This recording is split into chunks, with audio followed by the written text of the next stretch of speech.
Hello everybody, and welcome to Let's Play Medieval 2 Total War, the English campaign. Well, yesterday I played the game for the first time in a long time, and to say we were a little bit rusty was maybe an understatement. I mean, I've never been good at battles, but the one at Bern was quite horrific, quite the butchering, and I did myself no favours and no justice there because, well, I really screwed it up. But anyway, enough of my failings as a commander. We eliminated the French, and that was our main goal, and to some end that goal is complete. So, why am I not playing the game now? Why am I talking about just these things right now?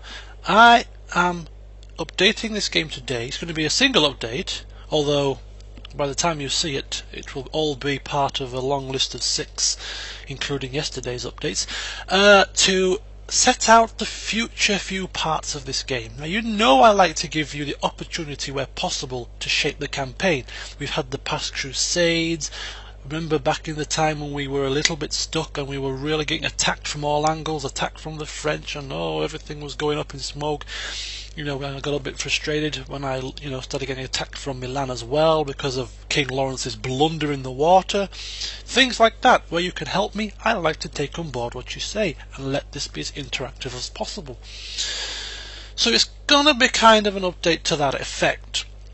Now, as you will probably know if you've been following this Let's Play, one turn is set as 6 months, and if we go to the game rankings here, we can see we have a whopping 790 turns left. That's a hell of a lot of turns. So, my current situation and my current thinking are behind the next few parts. When I say few parts, I'm talking maybe between sort of 20 to 30, 40 turns. Maybe the next 6, 7 or 8 parts of the Let's Play. I really am thinking of taking the pace down of the game a little bit and starting to maybe just widen our explorations. Do you want to just see me rampaging through people's lands, sending army after army, capture settlement, another army, capture settlement, storming through the game at a ridiculous pace? Maybe you do, I don't know, but I feel as if we need to explore some more avenues. Let's make the game that little bit more interesting. And my first thing I'm going to do, hopefully, now we have destroyed our arch enemies, I am thinking of getting this ceasefire with the Pope, this reconciliation. Let us get back into the good books and hopefully prevent a crusade against us. Now, if I have to be creative to do that, give the Pope a backhander, here's 2,000, 3,000 florins for your coffers, your holiness, take that, and I'm sure God would smile down upon us once again, wink wink. Give it a whirl. If his Popeness wants a couple of our lands and some cash, I might be open to give him some of our less lucrative lands. How about Dublin and Carnarvon or something like that? Give him a couple of lands, sweeten the deal, just to get a bit of reconciliation. Yes, we lose lands, we'll probably lose income as well, but it's just a bit of something different, maybe something that could be feasible in these times. You've just eliminated your rivals, and to prevent all your hard work coming crashing down with a crusade, you've got to make some sacrifices.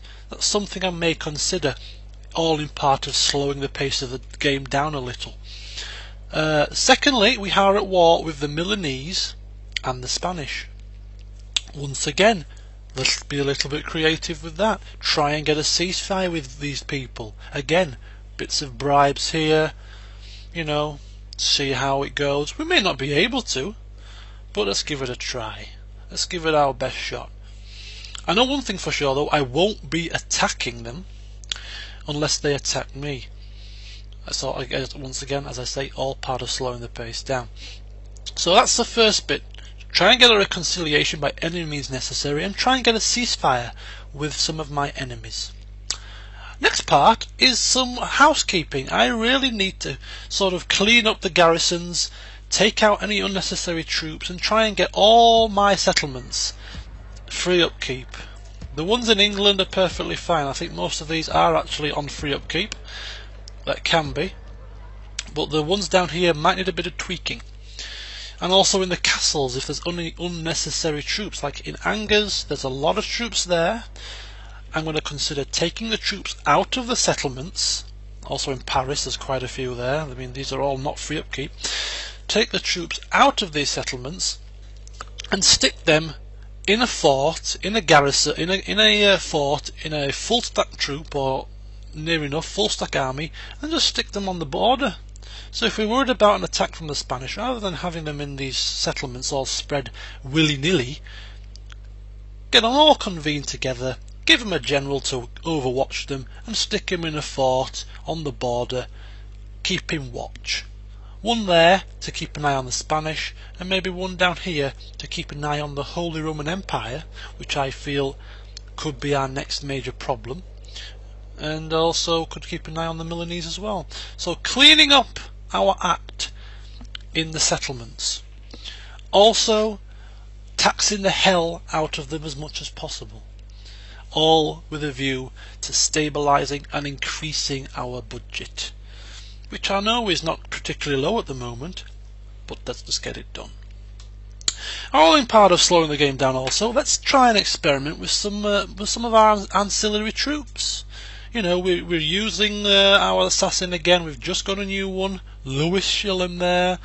Let's try and get him up to the standard of Toby the Killer. Let's try and get him a companion. Maybe have them go out as a pair, causing mischief and, you know, cutting off a head here, stabbing somebody in the eye there. You know, all very sleuthy. You know, let's play around with them. Get a couple of spies. Let's see if we can build up some spies. Let's build up the best spies the world has ever seen, that can see for miles ahead. You know, get a diplomat. Remember Lawrence Biddell with his diplomatic relations skill? He was the best diplomat I've had. And now we're left with this useless crock of crap here. Look at him, Mr. Bloody... Your orders, sire. Robert of Nottingham. Absolutely useless.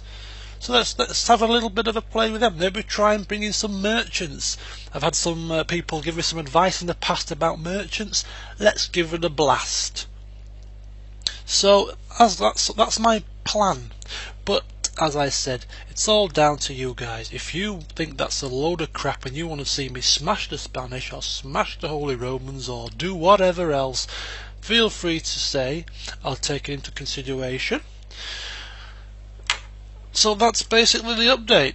Just to say, I'm so relieved to have beaten the French into an oblivion, but now I feel it's a good time to try and experiment with things. Getting this reconciliation, a bit of bribing maybe to get that, try and get some ceasefires and enjoy a time of peace for the time being, slow the pace down and enjoy the finer nuances of the game. Let's get those diplomats working, let's get those spies and more particularly those assassins up to speed, let's get those garrisons in the settlements trimmed down and let's maximise our profit. And let's get a couple of forts out there, a couple of armies overwatching the situation on our borders, ready for attack, so that we can then be confident that we are ready for any eventuality. So, that's my plan, that's my aim, and if you've got anything to say on that, or any advice whatsoever, then as you know, feel free to post a comment on the page. Welcome back folks to Medieval 2 Total War. The next update will only be 3 days away. I'll see you soon.